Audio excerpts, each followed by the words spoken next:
রাজ্য স্তরের ক্যারাটে প্রতিযোগিতায় প্রথম হয়েছে দিনহাটার Jahnavi Debnath. West Bengal council for school games and sports আয়োজিত পশ্চিমবঙ্গ রাজ্য স্কুল ক্রীড়া প্রতিযোগিতা 27 থেকে 29 আগস্ট হাওড়ার ডোমজুট স্টেডিয়ামে অনুষ্ঠিত হয়।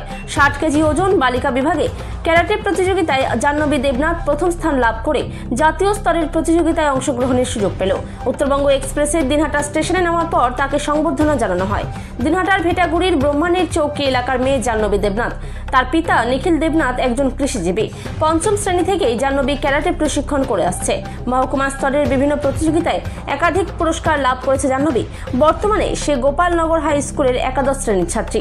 কিছুদিন আগে জেলা স্তরের ক্যারাটে প্রতিযোগিতায় জেলায় প্রথম স্থান লাভ করে জাহ্নবী দেবনাথ। এরপর সে রাজ্য স্তরের প্রতিযোগিতায় সুযোগ পায়। সেখানে 60 কেজি ওজন বালিকা বিভাগে রাজ্যে প্রথম স্থান লাভ করে। এদিন দিনহাটায় পৌঁছে জাহ্নবী দেবনাথ কি বললেন শুনে নেব। এই যে রাজ্য স্তরে আপনার মেয়ে ক্যারাটেতে সাফল্য অর্জন করেছে, কি বলবেন এই নিয়ে? আপনি বাবা হিসাবে কেমন লাগছে? লাগছে খুবই ভালো। যেটা বাবা হিসাবে যতটা খুশি, তার থেকে আরও একজন কোচবিহার বাসী হিসাবে আরও বেশি খুশি যে আজকে কোচবিহারের মুখ উজ্জ্বল করতে পারছে।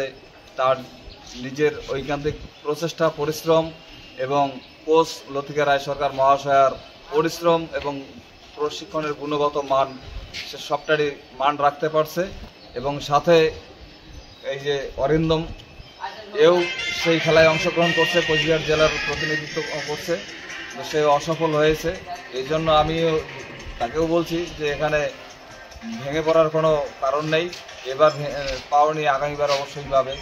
এবার আমার মেয়ে প্রথম স্থান নিয়েছে, আগামী দিনে সে ন্যাশনালে অর্থাৎ জাতীয় স্তরে খেলতে যাচ্ছে এই স্কুল গেমে। সেখানেও সে কোচবিহার জেলা তথা পশ্চিমবঙ্গের মান রেখে আসবে, এটাই আমার আশা। কি নাম আপনার? আমার নাম নিখিল দেবনাথ।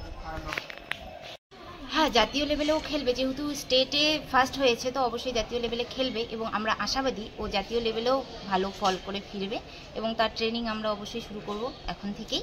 আর যদি স্টেট থেকে কোনো ট্রেনিংয়ের ব্যবস্থা করে তো তখন সেটা পরবর্তীতে আমরা জানতে পারবো। আর এই জাতীয় লেভেলের যে খেলা রয়েছে সেটা কবে বা কোথায় হবে সেই বিষয়ে কিছু জানা গেছে কি?